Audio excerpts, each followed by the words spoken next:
Yo, what up, guys? Welcome to the Theory Podcast. We have friend of the show here today. He's been on the show before. He provided a lot of value. So I was like, yo, let's run it up with my guy. One thing I noticed about him, I call him Simpsons, right? I call him Simpsons character because when I tell you the way like cartoon characters don't have no pimples on their face, I've never seen a cartoon character with no pimple on their face. This is the same way this guy is. Clear skin. The day he has pimples on his face is the day that hell freezes over.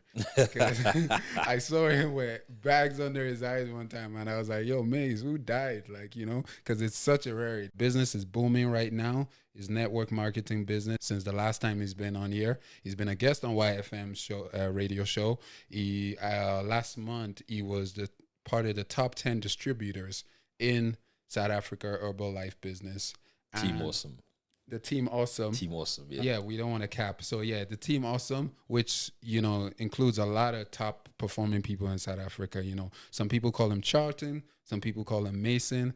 Charlton Mason is on the show. What up, brother? Fire me up, brother. How'd you like the intro? It's a fire intro, bro. You know what I'm saying? Did I miss anything? Anything you want to get in there? No, the most gorgeous, the most flawless. You know what I'm saying? Oh, okay. I'll let you tell that. So what's up, guys? My name is Mason RNG. So I'm a wellness sir. coach by day, network marketer all day. You know what I'm saying? So it's just honestly been an honor being on the Theory podcast. What do you think is the power of podcasting to you? I think the power of podcasting is more to get your ideas across to the world. Like, I remember when I started in my business, I wrote a goal to impact 100,000 lives, right? Wow. And I didn't know how I was going to do that at all.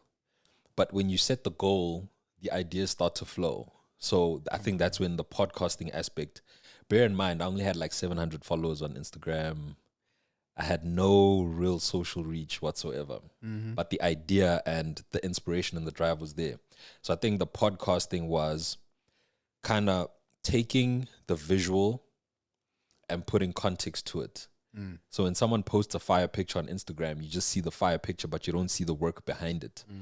So for me, podcasting was, I can show you guys a result and I can take you through my trail of thought from the conception of the idea of the result and then how I was thinking until the actual achievement of the result. Right. So that was like the basis of what I was thinking my impact with podcasting would be. Got you. How was your week? Anything happened that you want to like create some valuable teachable moment? Give it context. I had this idea, right? So it was a qualification for like a gala dinner, right? And in my business, you have to do a certain amount of volume, right? And at the beginning of last week, I was looking at that qualification like, bro, how are you going to do this? Like it looked impossible at the given moment, right? But I remember on Sunday, I was like, don't let the fear of not achieving it stop you from doing whatever it takes to still achieve it, even though the time frame is getting shorter by the day. Right. And it still looks impossible. So Sunday, I was like, okay, went home. I really put my mind to it, and all I could visualize was me at that gala dinner. Like, I just lived in the moment, me there. And as the week started, bro, amazing things started to happen. I think at some point, I even went to bed at 2 a.m., making phone calls, talking to my customers, helping my members. And eventually, I smashed the qualification, even though 3 days before, it looked impossible. Sick. You're going to your gala dinner. Yeah. Damn. Is that your first one? Yeah. Sheesh. Well done, man. Congrats. Shout out. For people that don't know, the volume is kind of like sales. If you're in retail, you have to do certain sales a month to be the top salesperson of that month. So the gala dinner is an incentive for the top producers. Yeah. But yeah, carry on. That was a real thing that I think I can shed value on in terms of fear with regards to my week, right? When you look at some of the things that you set for yourself and at the beginning of the week, it looks kind of impossible, but you just live in the moment and you say, yo, I don't care what it's going to take of me to do it. I'm still going to do it. So there was even a post that I shared that said, I admire my ability to say, even though I don't know how I'm going to do it, I'm going to do it anyway. So it's like you don't know the how yet, but you just know it's going to be done. And after getting it done, do you think you know how you did it? Or was it just by accident? I can't even tell you how I did it. I know how I did it. So it starts by leading from the front, right? Before I can tell someone else to do something, I have to do it myself, right? So before I can lead my team, I need to lead myself first. Yeah. So it was like everything I called my team members about to speak about, I had to do it myself first, then speak to them about it. And my clients, if I'm going to lead my clients to a specific goal, I have to do it myself. If I'm going to ask my client to do something, I have to do it myself. So the fact that I took the step to be like, I'm doing this, then the people that I spoke to were like, I'm with you. It wasn't go, group, go. It was, I'm doing this and you can come along with me and we could have this amazing journey together, or you don't do it at all. So I think that's where the biggest difference or the biggest revelation came from. You know, a soldier does not need to be pushed from behind. They need to be led from the front. So that's kind of how I did it. Before I asked anyone to do anything, I had to do it myself first to set the example. By setting the high standard example, that's how the qualification happened within 3 days. So you can set an example which is like mediocre. The result would be mediocre. But if you strive for excellence, then the example is by excellence. And then the result is excellence. That's powerful. Yo, you know what I'm getting from that, right? Yeah. My week, I've been thinking about this, that, you know, you don't want to be a hater, Yeah. right? You want to congratulate people. You want to applaud people. But it gets to a certain point where you're like, I'm tired of congratulating people. Tired of applauding people. Oh, dog. Why am I always the through one that. like, yo, oh, I see you, bro. I go Why through never that. it's coming at me, you know? And what do you not do in that situation where does it feel like you're hating to say, yo, I'm not even going to congratulate people? Like if someone says in the group chat they're celebrating people, it's like, nah, I want you to celebrate me. So I'm tired of the applause. I'm not going to clap no more. I'm just going to be like, I want that clap. Is that hating, or what do you call that? Okay, so the way I differentiate it, right? Because I do experience that quite a lot, right? Where it's like, okay, so I'm like a competitive person, right? And I always used to kind of hide it because I felt like I needed, like, if I show that I'm actually competitive, people might not accept me or like me, right? Right. So I always like kept it chilled. On the surface, I'm like, ha, and then like deep down, You I'm know, like, at the award show, like, man. when the person doesn't win and they're like, and the camera is on them and they have Yeah. to clap for the person going. So now, the way I was able to flip that is I'm competitive. I embrace it. So when someone else is doing better than me, I get excited now. I clap for them because I see what the benchmark is. Then I'm like, okay, I gotta turn up more than that. So it's like, okay, what are they doing? So I start studying what they do. I study people to a T. This person's doing this, they move like this, they build like this, they do this like this, they're consistent like this. And then the conclusion I come to is I just have to turn up more than them so that I get the applause. Just by like seeing other people winning and being celebrated, it starts to like it. I don't think it went from being a hater to like it fires me up when I'm like, ooh, yes, because I realized like winning is an energy, right? And they say a winner is a person that wins the battle before it even starts. A loser loses the battle before it even starts. So before I start a month, I know I'm going to win. If someone beats me, then I say, okay, what did they do this particular month that was better than what I did? Then I'm like, okay, I just need to revise my plan and then turn up even more. So that's where I think it takes away that whole I don't want to clap for the next person too. Oh, I'm going to clap for you, but I'm coming. But I won't clap for too long. 'Cause if you But I'm clap for coming. too long, you become a fan then. Yeah. Yeah, not a colleague, not a competitor. Yeah. you're in the I sport, think I think you need to compete in like almost anything, right? Because when you don't compete, like there's no fun. Like it's not fun. That's why in school you grow up playing sports. Yeah. That's why, you know, there was a lot of joy from beating the next team. The school, when schools compete, your school takes a lot of pride when you beat the next team. So in any environment where it lacks competition, then there's complacency. So I'm always trying to compete with like the top producers in my business. I believe that's how you get better. If I'm always just chilling and they tell me, yo, I will beat you, and I just take it as it's, then where will I ever grow? But if I say, okay, challenge accepted, and you might beat me month 1, month 2, month 3, maybe year 1, year 2, year 3. But trust and believe, maybe year 4 is my time, 5 is my time, 6 is my time, 7 is my time. So I never put a time frame to anything. I just know at the end of the day, I'm a win. Got you. Yeah. And sometimes you want to like respect the person that beat you. You want the quality of the person that beat you to be high up there. Yeah. Like if United lose to like a top 3, like or bottom 3, sorry, you're gonna be like, what the hell? United should be killing these guys, but when it's Barcelona or Real Madrid, you might feel like, okay, all right, cool, we get it. But you see, I think the tricky part about that is if a team of lower standard beats you, Yeah. maybe they don't perform at a high level all the time, but that team knew who their competitor was going to be.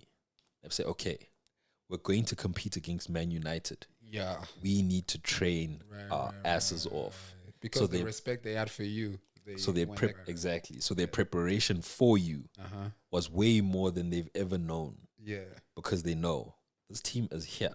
We're here. We need to dominate this team. So they study how you guys usually play. If you usually play through the middle, cross to the left, finish, that's the play that they know you guys are constantly running. So what do? They cover you in the middle to the left to make sure they dominate you the whole game. So it becomes tricky. With Barcelona, it's because you expect them to always perform at a high level that even when they beat you, it's like you expected it. But their preparation is always at a high level. So that's why I believe in any form of competition, the preparation is more important than anything. So even in our business, before you start the month, you need to plan the month. Jim Rohn always says, never start the year until it's finished, never start the month until it's finished, never start the week until it's finished, and never start the day until it's finished. So I'll give you an example of the day, right? I already knew exactly what I was doing yesterday. We met at church. You're like, yo, we're shooting tomorrow 4 p.m. I said, okay, cool. So I structured my day. I'm going to wake up and go to the gym. I'm going to wake up at 5, go to the gym. By 10, I'll be done. Zoom meeting. After that, between 11 and 2, get back to my clients, go to the warehouse, get to the studio. That's why I was early. Because I knew exactly what I was doing the whole day. I had the time periods for it. So I knew, okay, these are my commitments. So the day was done before I even started it. So that's why it was like, it was just a free flow. It was just a free flow, right? Right. So yeah. You know what's interesting about that? I used to be that guy. I used to be the competitive guy. And then I think with the new world information, new age information that came about and going to therapy, therapist tells you, Toby, competing could help with your performance, but it doesn't help with your peace. You know, where it was like your mental health was more important than your output in life or results and what you were doing, you know, and achieving. And also, I heard you speak about ego as well, where you are actually saying that ego is good for you, that you need ego and humility is the bad thing. But what do you think about this new age information? And a lot of it has been helpful to help us regain peace and to like kind of like help our mental health. Yeah. But do you feel like it gets in the way of our output? 100%. 100%. So if you think, I'll ask you this question, right? After getting that information that Toby, being competitive is not good for your peace, have you been at peace ever since? Or do you still fight with the idea of, I'm not performing at my best? I still fight with the idea. So you're not at peace. Yeah. Right? So taking out the competitive nature, whereas teaching someone... But she tells me I'll be at peace if I continue to just like, you know, believe what she's saying. It's a give and take, bro. So I'll eventually get to that peace if I keep fighting that competitive spirit. Nah, if it's not your nature, bro, then by nature, you're a person that competes. That's why you're fighting with the idea of not competing. That's why you're still not at peace, right? I've always been competitive. I've played every sport at my school from, when was it? I remember I moved from one school to another and I wanted to go play soccer there. And they put me on the C team. the worst team, right? The worst team. It pissed you the hell off. It pissed me off where I practiced the whole year. I started playing for. I became captain of the B team the following year and a sub for the A team. I continued to practice again. I started playing on the A team and being the immediate sub for the B team if ever like they needed an extra player and I was on the bench, then I'd easily just go to the B. So it's like, if that's always been your nature, then telling someone to let go of it, like it's not a part of your ethos. Okay, let me play a devil's advocate, right? What if somebody says, you're trying to tell someone in your team, right, a 19-year-old, Yeah. part of my nature is having sex with a bunch of women, right? Mason is telling me, don't have sex with a bunch of women. If I'm fighting with it, it's part of my nature. What's the difference? So that's more sexual energy, right? Mm-hmm. So a lot of the times, and that's actually an idea I was thinking about on my way here. Yeah. So it's not that your nature is having sex with a lot of women. There's a sense of achievement that you get in having sex with a lot of women.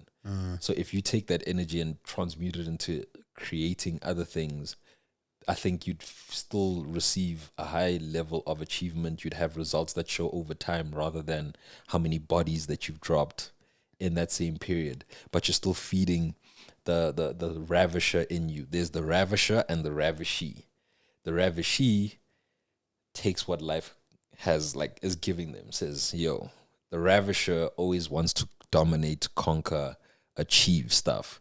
So there's always that hunger, that so that's why, like, you see when you take your woman and you ravish her, you are ravishing, you're committing the act. There's a sense of like accomplishment when you ravish your woman, when she's satisfied and she's like, yo, you did that thing. Absolutely. Right. Yeah. So you take that same energy and you put it into creating other things. So it's like me taking my sexual energy, creating podcasts, creating challenges, creating all these different things that are tangible, where in future will generate revenue rather than running through a bunch of women.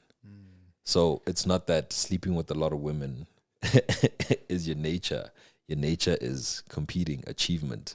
You just don't know how to take that energy and put it into something more productive. Right. It's the energy is good, but it's just misdirected. And that's so good because even on Sunday, the pastor was talking about identity, and what identity is. And you're right. I think you're always going to be in conflict with yourself if you know that deep down you're not being your true, authentic self.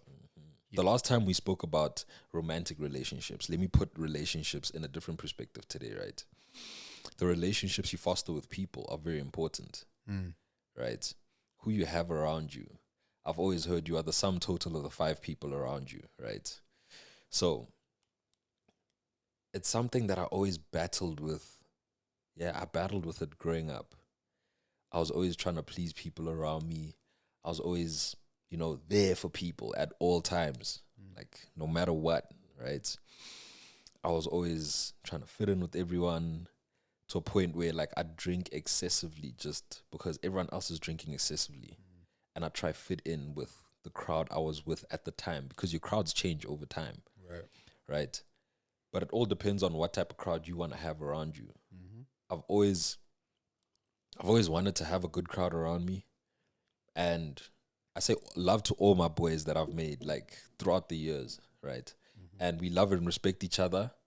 We may not spend as much time with each other now because we're all living different paths. And it was like, I bumped into this one girl and she asked me about one of my other friends, right?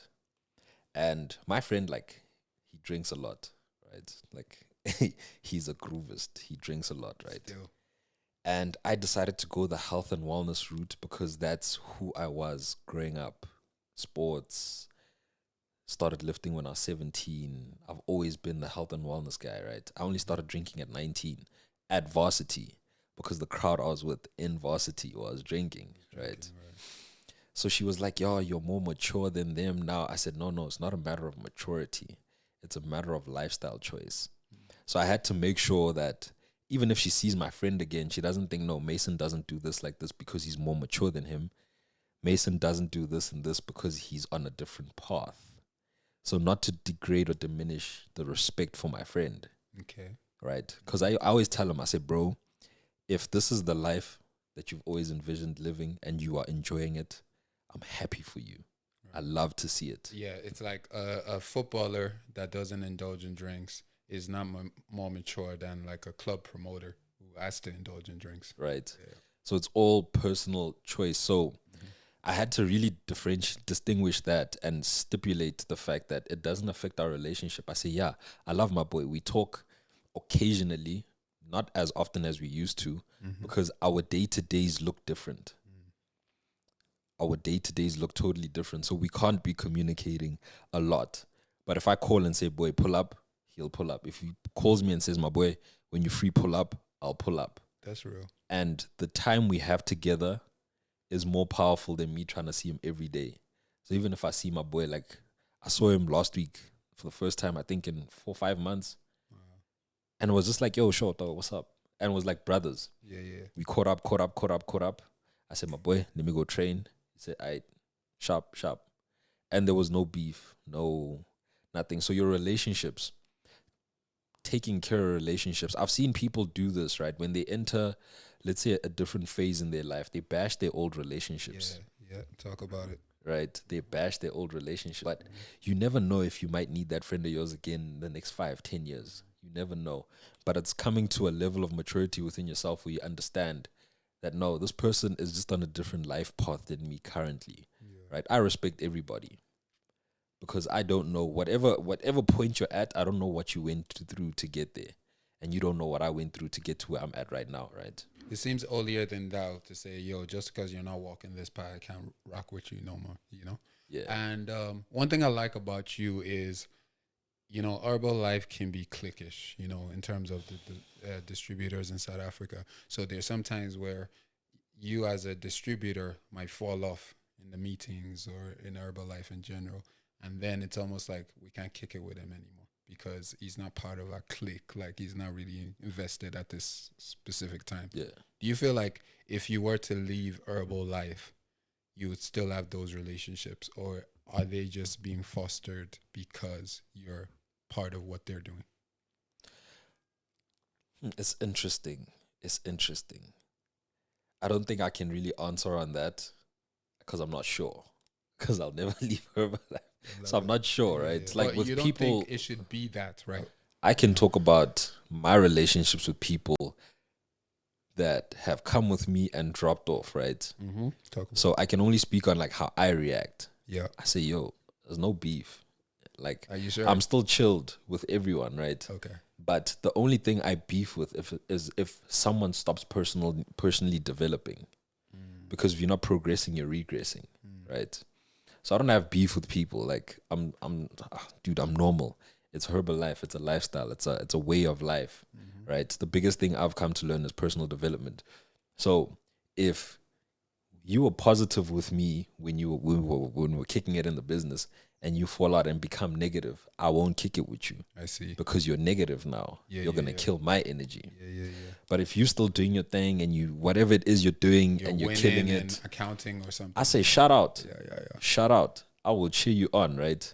Because I see the person you became, Herbalife helped you become that person that continues to grow and when it succeed. That is my point of view, right? So that's why I'll never be cliquish with anyone. I treat everyone with love at all points. Because there are times where I went to the meeting, my energy was low. I went to the meeting, I wasn't like the most fired up. I went to the meetings, I was around people and I wasn't my best self. But it was people coming to me, yo, shout out.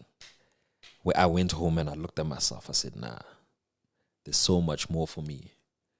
And that's when I had to be like, now start working on myself. I say, yo, I stopped the personal development aspect of it. Go back, work on yourself. That's why I always show people love. There are distributors of mine that have fallen off, come back, fallen off, come back. And I'm just like, bro, it's okay. When they come at me with the rah-rah, yeah, I say, nah, chill. Chill. Let's set one goal, then we set the next goal, then we set the next goal.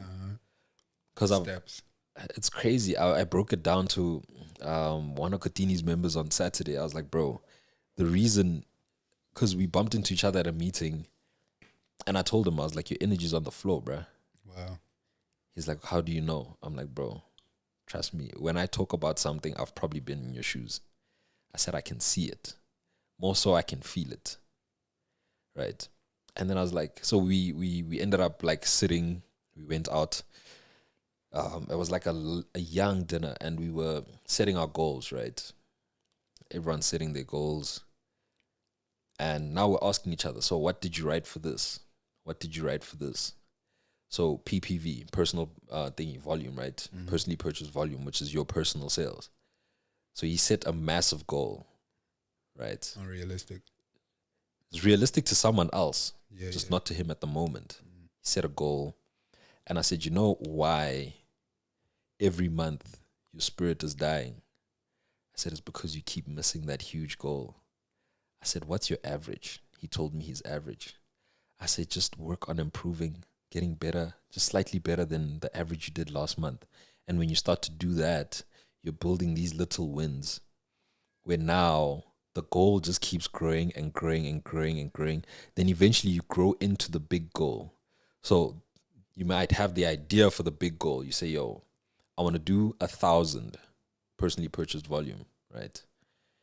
But your average is like 50. Mm-hmm. Jumping between 50 and 1,000, 9 times out of 10 won't happen, right? But if you say, yo, I'm at 50, how do I do 150 next month? Then you do 150. Then you say, okay, maybe I did 150 halfway through the month. Okay, how do I do 300? I just repeat what I did to do 150. Then eventually over 3 months now, your average is what, 700? Now, who are you? You're this confident person who shows up to meetings, you're killing it, and you're improving month after month. I always chase improvement over perfection. That's why a lot of people, spirits, like they die, and that's when they become negative. Word. It quit because it didn't work for me. No, you need to self-analyze, and that's where I always give everyone love, no matter where you are, no matter if your energy is down, up. I show everyone love because I never know when you might need to carry me at some point. Maybe I go through something and I might not show it, but you showing me love fires me up again. Absolutely. So never clicky. And when I say unrealistic, I'm gauging it by the work he's gonna put in. Because I Yeah. like when Siko said the difference when you're making a goal, right? It's unrealistic if you're not gonna put in the work to get that goal. Do you understand So what I mean? we start by knowing the work. Mm-hmm. So there's putting in the work, but knowing the work. Yeah. What is the work?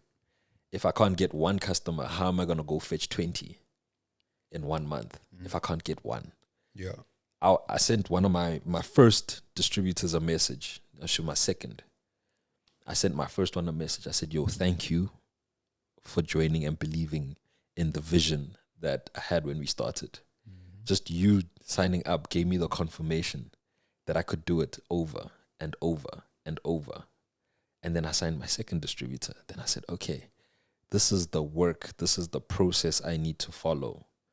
I didn't start by signing 10, 15, 20 new distributors in 1 month. I started with one and then went on to the next one. So that's why there's ideas, and then I like breaking them down even more. So that's why I like to expand on ideas so people can really get to like the bottom of it. How are you going to go for 10 if you don't know how to get one? Yeah, they only look at the results. They don't look at the steps. So in my business, what's changed the most in 2023, and it's like that's why I'm qualifying for the promotions that they have now, is because I start with the one.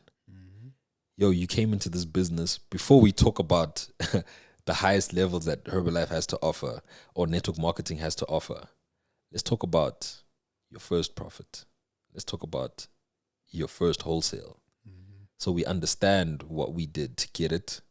Once we understand, all you have to do yourself is repeat. You can never teach someone ambition, so you never know how hard they're going to go at it. But as long as they understand how to do one, then... I had a good discussion with someone this week, right?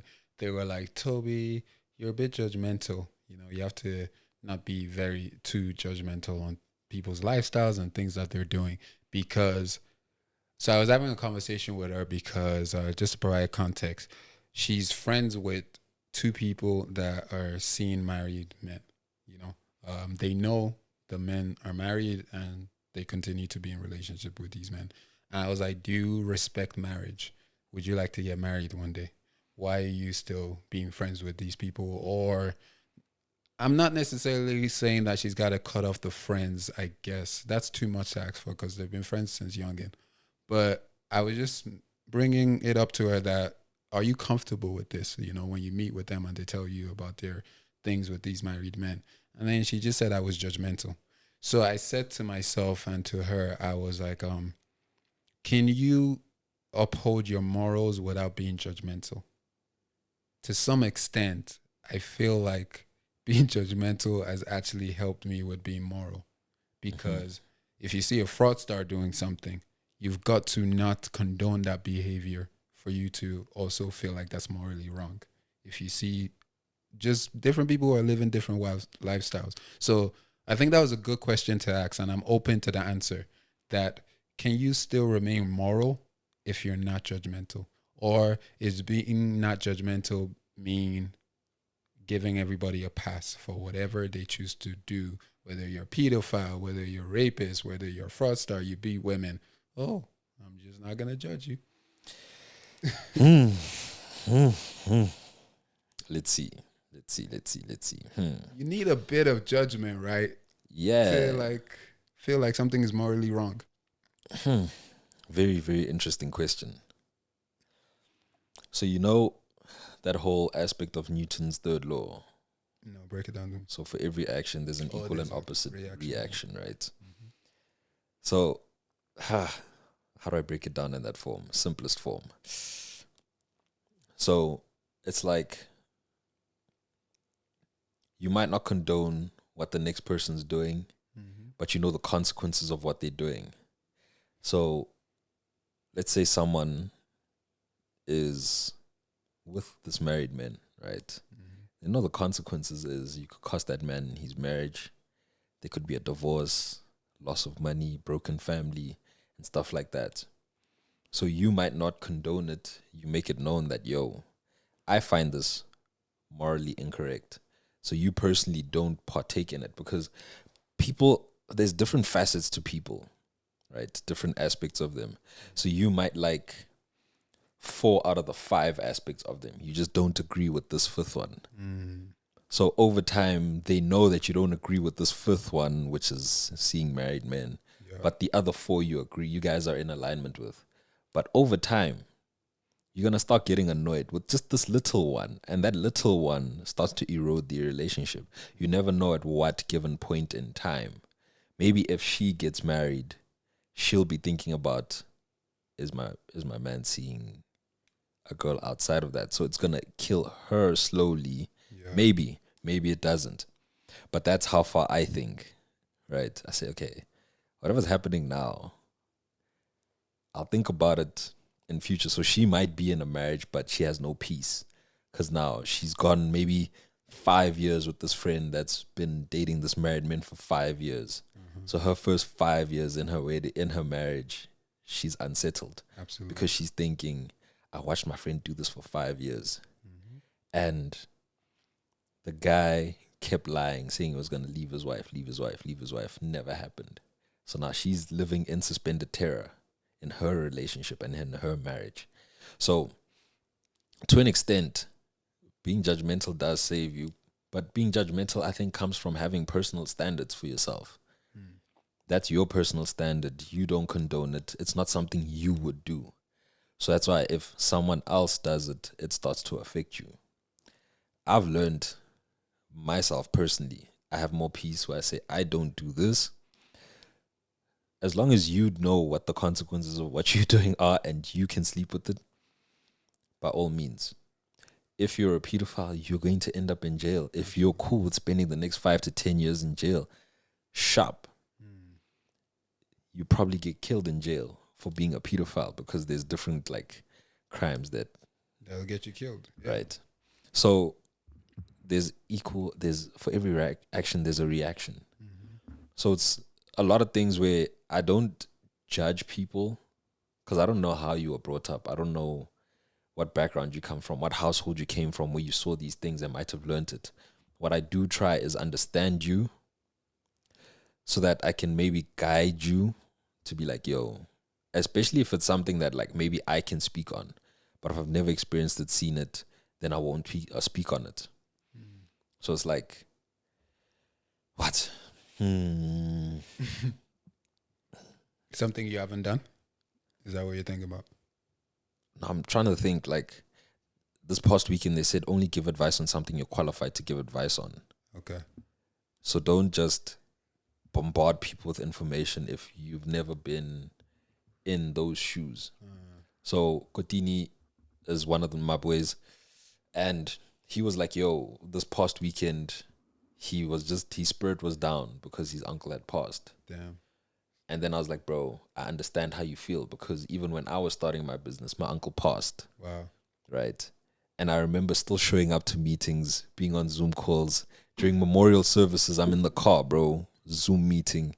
Go back to the memorial service. So I'm like, bro, you will get through it. I've been there. I'm qualified to speak on it because my uncle passed while I was like still trying to get traction in my business. So if his uncle just passed and like I never really experienced that, I couldn't give him my perspective to be like, I've been there as well. So that also takes out a lot of the judgment, because I told him, I was like, you know, I can see your energy is not the same. Chat, what happened? It's like, no, this happened. I said, I understand, because why? I felt the same way. My energy was the same when it happened to me. And I told him, bro, all you have to do is just make him proud. Go. There you go. Yeah. So I never judge anyone. It's just I wouldn't partake personally, Right. because of my personal code and the way I'm made up. Right. So, but over time, like you do kind of move. So there's the same thing with my friend who drinks a lot and I don't drink. It's like we can't chill together a lot like we used to when we would F shit up together. But I can still come and see him and be like, you good, you grand, how's the fam, how's this, how's that? You know, you're making money, everything's cool. But we can't spend 10 hours together. I can just see you for like 30 minutes and be like, all right, I'm out. Like if you take care of yourself, you won't want to deal with a woman that doesn't take care of herself. It's like for me, I can't deal with a woman that is like on a terrible diet. Like if she has a bad diet, she's not for me. Right? Because I know she has bad hygiene. Not even that. I just know that you're not really conscious about taking care of yourself like that. You're not thinking about the consequences of your actions over the next 5 years. I've seen what happens to your body when you neglect to take care of it from a nutrition standpoint over 5 to 10 years. No, it's been 10 years since I left high school. I've seen the result over the past 10 years, right? Where I'm like, nope. I know how it affects your thinking. I say, nope. If a girl does not work out, she is not for me. So as a guy, the more you work on yourself, you start to develop standards, right?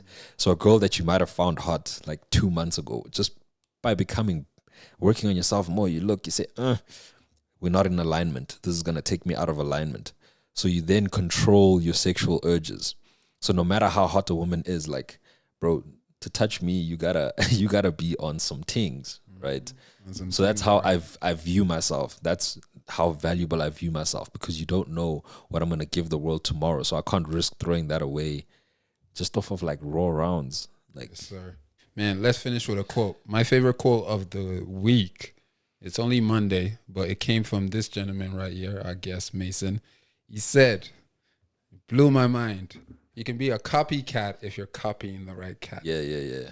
Where'd you get that from, bro?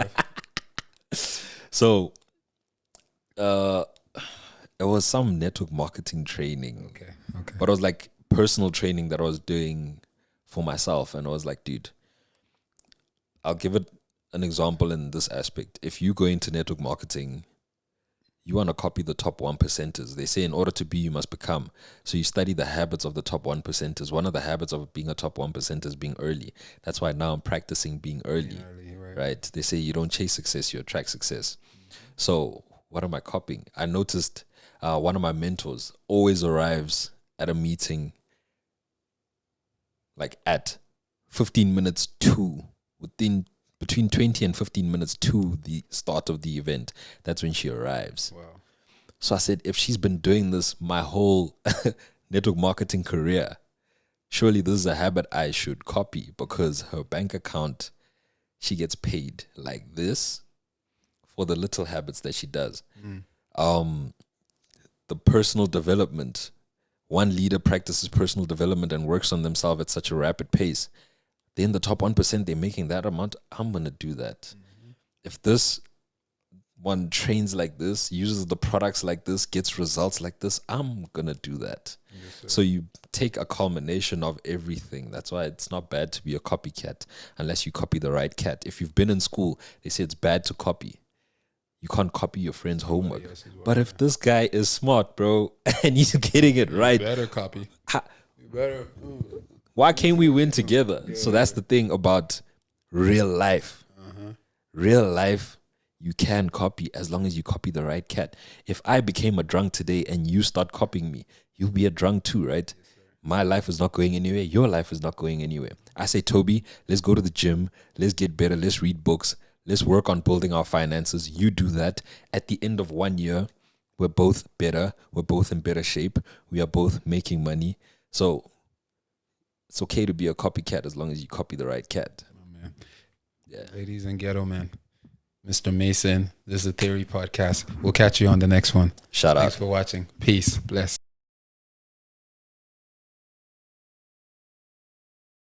There's always different types of people that you'll come across. So when you're speaking to other people, you have to understand that, like, even for people that watch this podcast, you might not be a ravisheur, you might be a ravishee.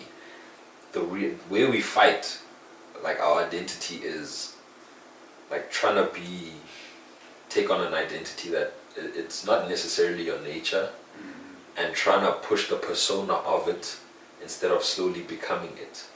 It took me 3 years to become the person it took me 27 years to become the person I am today. Because the person I am today is the culmination of different experiences and things that I've had throughout my life. I always tell people, the reason I am the way I am today is like all the L's that I've taken over years. So it's not that I just woke up and I'm like, no, I'm going to be this person and I start acting like that person today. Nah. I had a vision of who I want to become, and every day just walking towards that, you become that. So you don't have like an identity crisis where you're not confusing your nature whatsoever. It's like, I always knew I was competitive. I track it back to how much sports I was playing in school, to where I stopped competing. I stopped playing soccer. I stopped, and it was like my life was just mid. Whereas like now I'm in an environment that's competitive again, and it fires me up, like, right. Yeah.